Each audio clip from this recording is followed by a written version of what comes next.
Hello everyone, welcome to Learning Management System, Department of Collegiate and Technical Education. Myself, Sridhar Murthy TR, Selection Grade Lecturer, Department of Electrical and Electronics Engineering, Government Polytechnic, Chikmagalur. In today's session, we are going to learn what are the advantages and disadvantages of full pitch and fractional pitch armature windings of alternator. Belongs to session 32 of unit 4 from subject DC machines and alternator of third semester.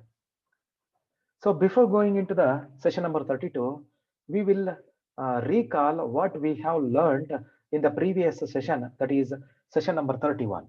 In the session number 31, we learned the advantages of having stationary armature and rotating field system.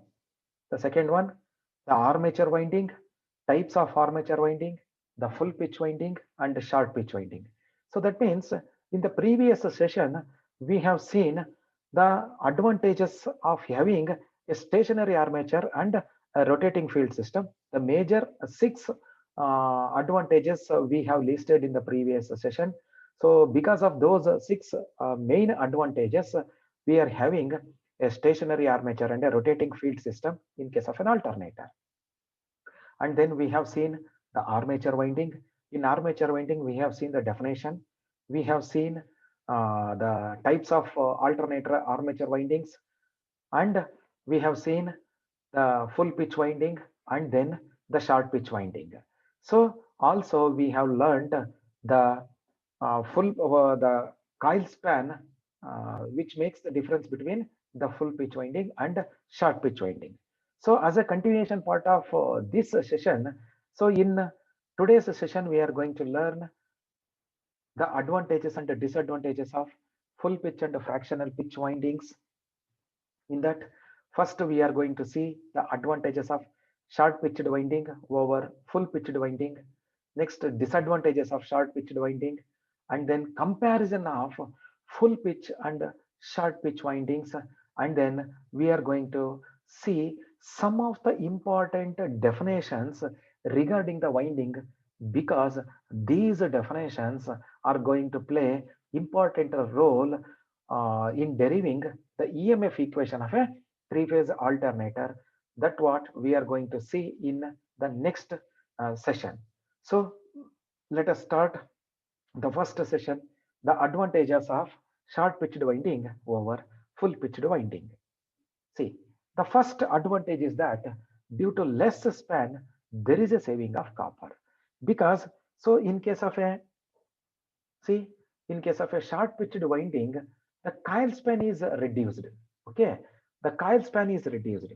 See, in case of a full pitch winding, the coil span is 120 degree. 180 degree. Okay, the coil span is 180 degree if it is a full pitched winding.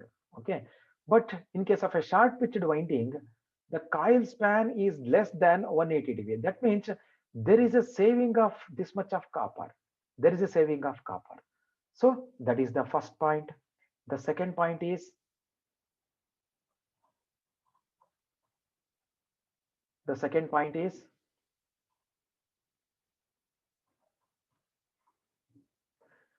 point is waveform of the induced EMF is improved and the distorting harmonics can be reduced or even totally eliminated. So in the second point, even though the induced EMF is quite reduced, but its waveform is improved. Why? Because there is a distorting harmonics which will be completely eliminated in short pitched winding. The example for this is, suppose for example, ES is the induced voltage in case of a full pitch winding. In case of a full pitched winding. Then if we go for a short pitch, this induced EMF is going to reduce by certain factor, and that factor is given by cos alpha by 2. So then what is meant by cos alpha by? In next session we are going to derive what is meant by this, the carding factor. See, based on this carding factor, the induced voltage is reduced in case of a short pitched winding. Okay. So where what is alpha? Alpha is the angle by how much the coils have been short pitched. Okay. That means if for a full pitched winding, if for a full pitch winding, the coil span is 180°, then if it is been short pitched by an angle of say 30°, by an angle of say 30°, then the coil span is 150°. Okay. Now what is this 30°? This 30° is nothing but the alpha. That means it is the angle which indicates how much angle the coil has been short pitched compared to a full pitched winding. So that is the alpha. Now coming back here, if ES is the full voltage induced in a full pitched winding, then if it is short pitched by an angle of alpha, then this induced EMF is reduced by a factor. Let us say the ES dash is the voltage induced in a short pitched winding. Then ES dash is equal to ES. What is ES? ES is the voltage induced in case of a full pitched winding, and it is being reduced by a factor cos alpha by 2. Okay. Now further, if you say the equation cos n alpha by 2, then what is meant by n? N is called as order of the harmonic, which is going to distort the sine wave. Okay.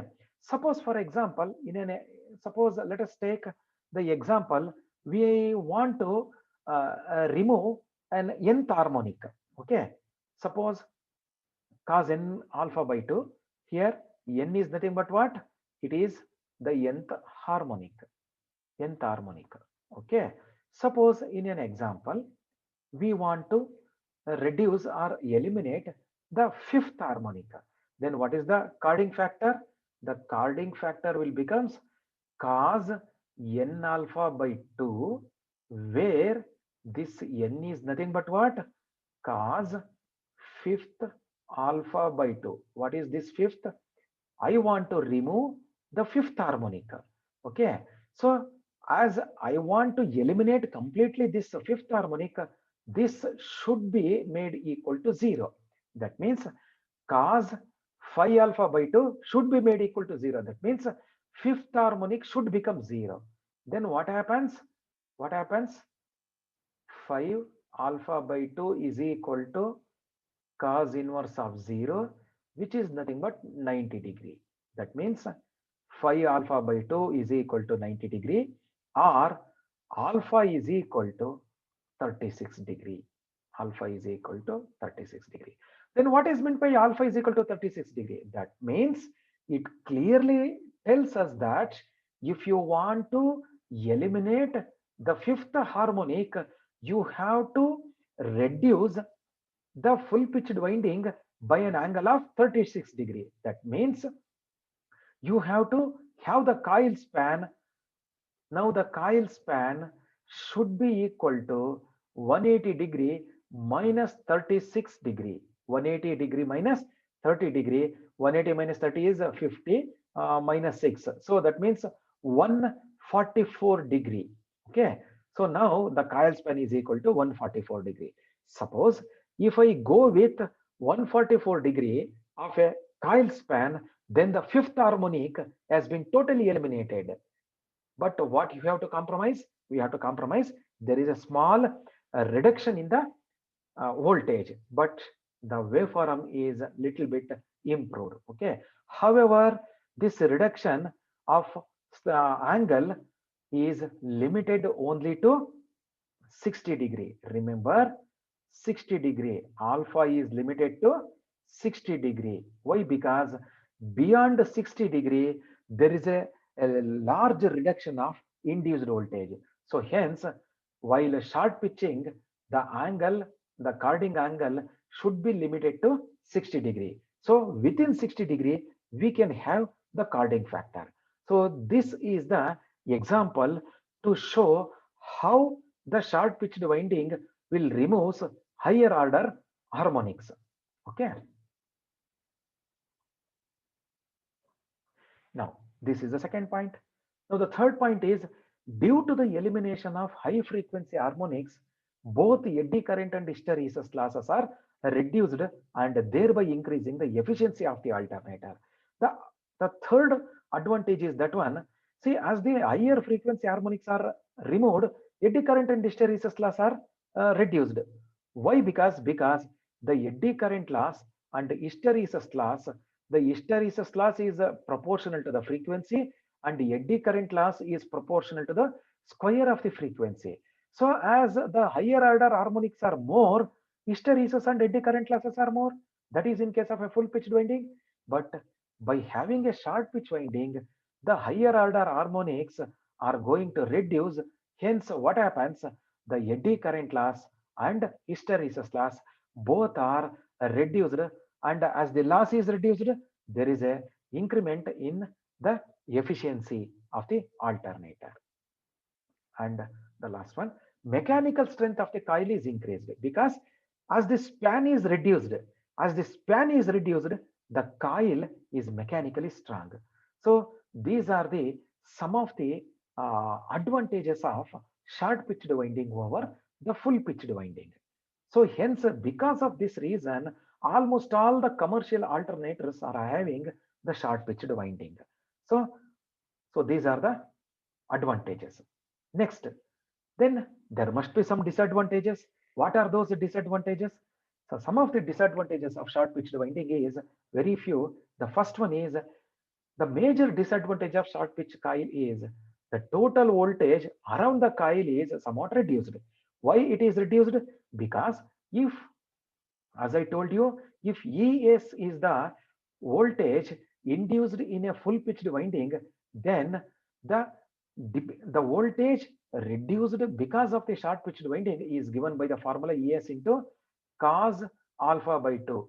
Remember, cos alpha by 2 is always less than unity. It is always less than unity. Hence, the net induced voltage is somewhat reduced in case of a short pitched winding. That is the one disadvantage. But by having a double layer winding, this point can be neutralized. This disadvantage can be neutralized. Okay. So the next disadvantage is that in case of if it is a full pitched winding, say in case of a full pitched winding, the net voltage induced is arithmetic sum. That means if S is the voltage induced in one coil side, then the EMF induced in the same coil of other side is given by ES, because in case of a full pitch winding, the angle is, the coil span is 180 degree. That is, both are in phase. As both are in phase, it is arithmetic sum. It is arithmetic sum that is given by 2 times ES. On the other hand, if it is short pitched, suppose if this is the voltage induced in a coil, then the voltage induced in the other coil, which is shortened by an angle of alpha, is the ES, then the net voltage or the resultant voltage is not the arithmetic sum. It is the vector sum. It is the vector sum, ER.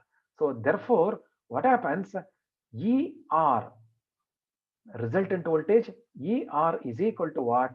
It is the vector sum of the EMF induced in both the slots.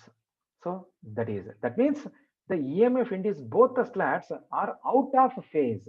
So that is what mentioned over here. So those are the two disadvantages of short pitched winding. Now let us compare the full pitch winding and short pitch winding. The most likely and most repeating question in the examination. Hence, dear students, concentrate on this little bit more.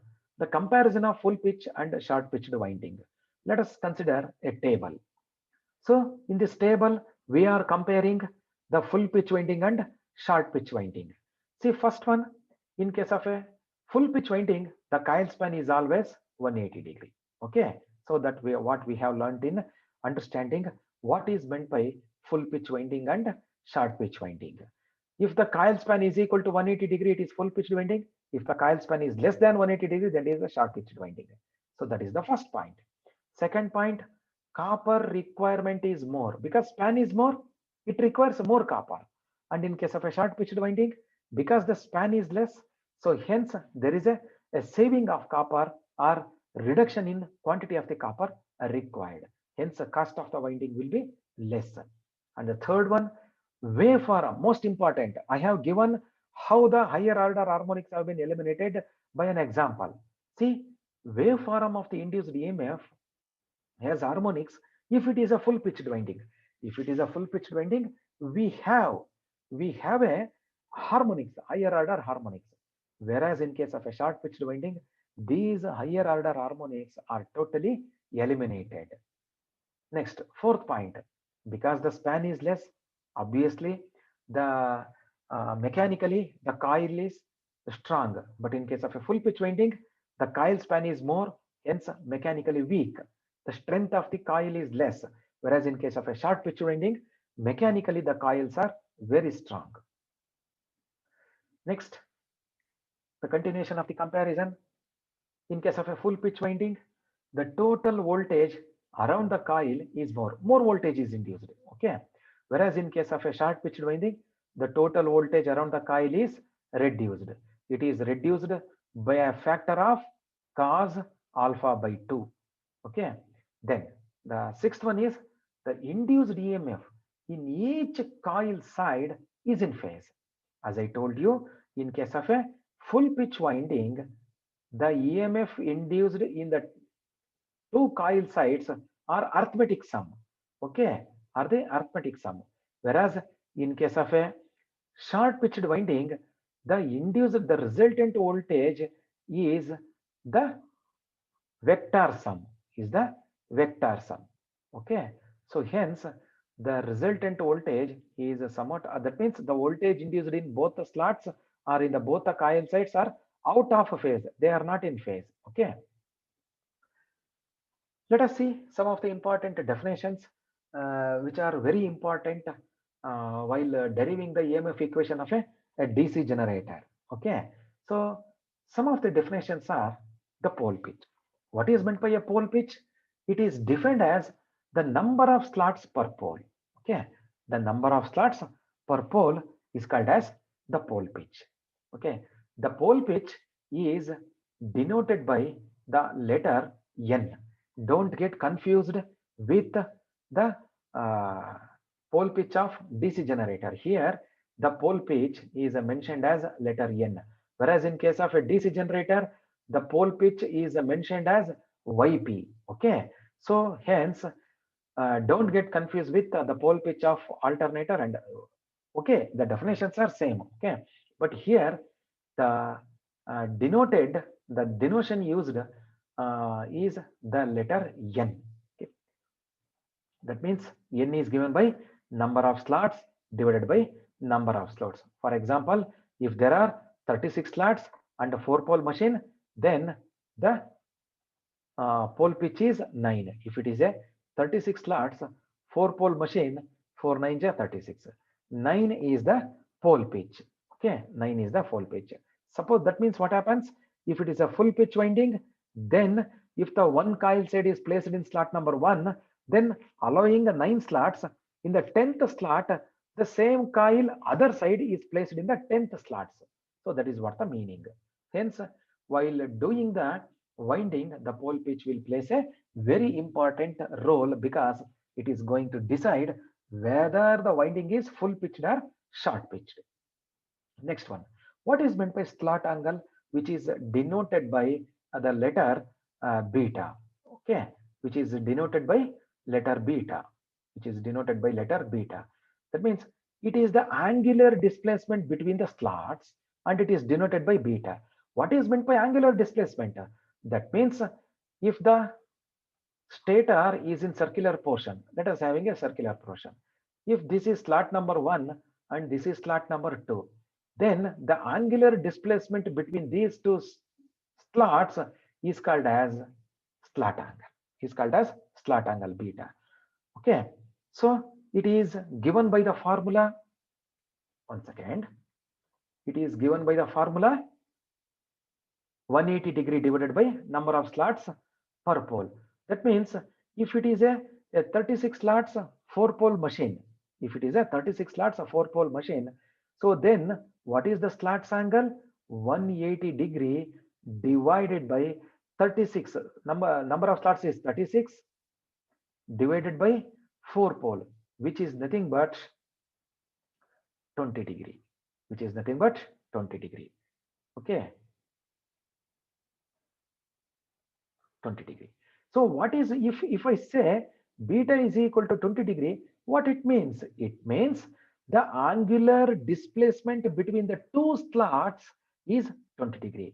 That means, as we know that the stator is in a circular shape, if this is the slot number 1 and this is the another slot, slot number 1 and slot number 2, then the angular displacement between these two slot is given by 20 degree. So this is what the meaning of slot angle. In simple, slot angle is nothing but it is the angular displacement between the two slots. Next, what is meant by coil span? Coil span, I have repeated many times. It is the distance between the two sides of a coil. A coil is having two sides. Then the distance between the two sides is called as a coil span. Okay. Next, suppose after placing one side of the coil in a particular slot, after how many consecutive slots we are leaving to place the second coil. Okay, so that is what is called as a coil span. Now this coil span will decide, or the pole pitch will decide whether the winding is a full pitched winding or short pitched winding. For a full pitch winding, the winding pitch is equal to 180 degree, and for a short pitched winding, the winding pitch is 180 degree minus number of slots shorted into slot angle. What it indicates? So the meaning of this sentence is, suppose for example, in a winding, the coils have been short pitched by one slot, and imagine that it is a 36 slots 4-pole machine. 36 slots 4-pole machine. Then what is beta? That is the slot angle, 180 degree divided by 36 by 4, which is nothing but what? 20 degree. Here what? It is a short pitched winding. It is shortened by one slot. The one slot angular displacement is 20 degree. That means, then what is the winding pitch? If it is a short pitched winding, it is 180 degree minus number of slots shorted. One slot has been shorted, multiplied by what is the slot angle? The slot angle, that is the beta, is a 20 degree. That is what? Beta. Beta is 20 degree. So then what is the pitch of the winding? In case of a short pitched winding, in this particular example, it is 180 degree minus 20 degree. It is equal to 160 degree. So this is the winding pitch. That means, so for a full pitch winding, it should be 180 degree. In this example, the coils have been short pitched by an angle of 20 degree. Why 20 degree? Because it is shortened by one slot. Suppose if it is a two slots, 180 minus, it has become 40. Okay, 180 minus 40. If it is a two slots, so this is the coil span. The meaning of coil span is, this is the one. Next, then what is meant by coil group? It is the number of slots per pole per phase. Take the same example. Take the same example. Same example as 36 slots 4-pole. 36 slots 4-pole. Then what is meant by coil group? It is the number of slots per pole per phase. That means what? For every phase, we have a set of number of slots per pole. Okay. So here it is slots, not sorts. It is slots. It is the number of slots per pole per phase. That means it clearly indicates how much slots per pole are provided for every phase. Okay. So take the example of 36 slots of 4-pole 3-phase machine. 3-phase machine. Then what is the coil group, which is denoted by the letter M. M is equal to 36 number of slots per pole. Pole is 4, per phase 3. It is nothing but 3. M is equal to 3. That means what? For every phase, there are 3 slots per pole.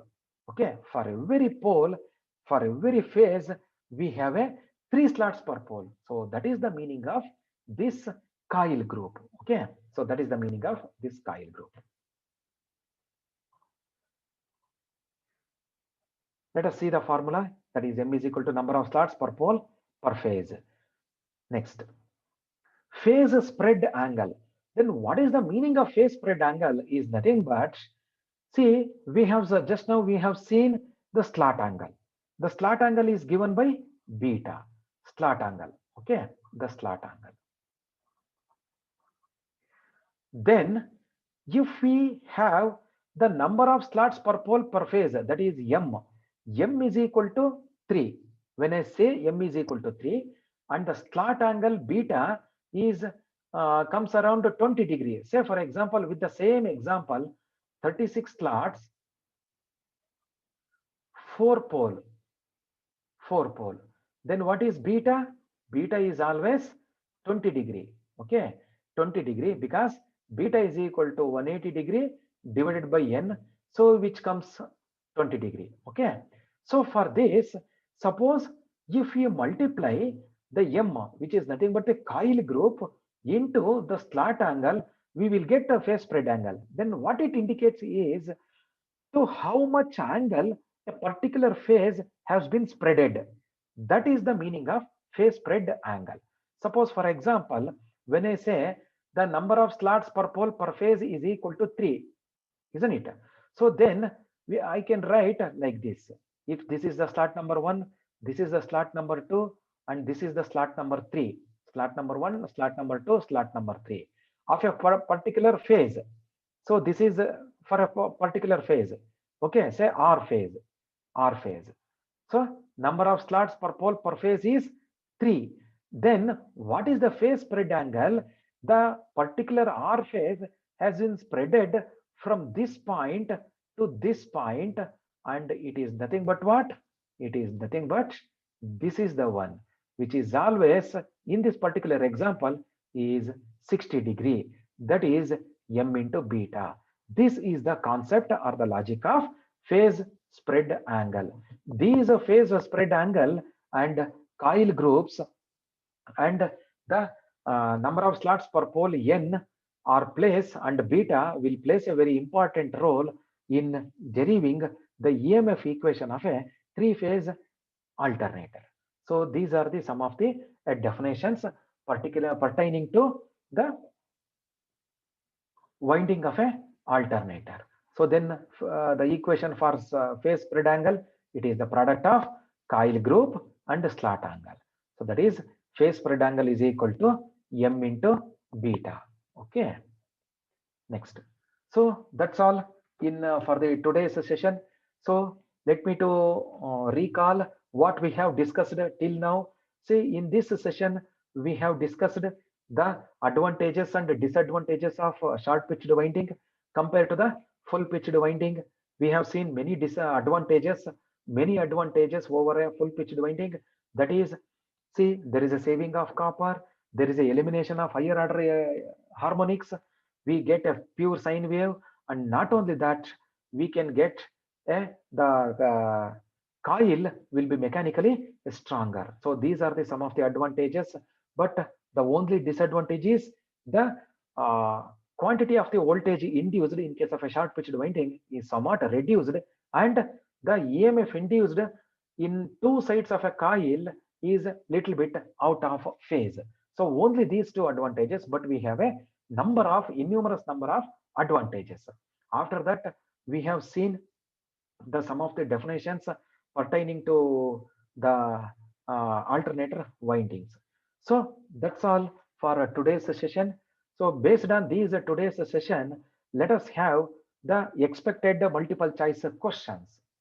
The first one, the advantages of short pitched winding over full pitched winding. What is the advantage? Less span, waveform of the induced EMF is improved, elimination of the high frequency eddy current and hysteresis are reduced, and the last option is all the above. So all these are the advantages. These are all the advantages of short pitched winding. Hence, the right option is all the above. All the above. Next question. Disadvantages of short pitched winding.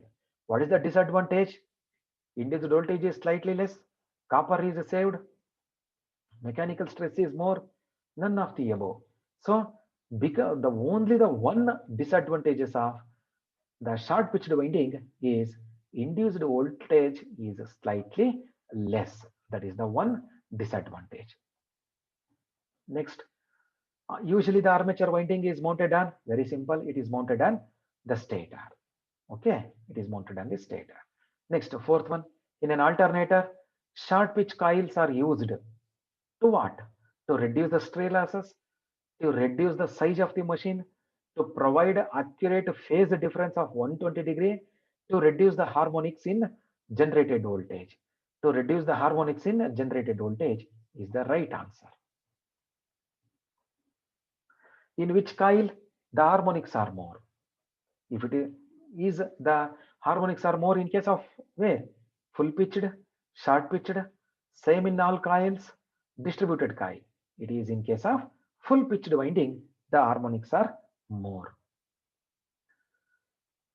Due to which of the following reasons concentrated windings are not used in the alternators? So due to the which reason the concentrated windings are not used? Concentrated windings means all the slots, all the conductors have been concentrated in a particular slots. That means the number of coils per pole are concentrated in only one slot.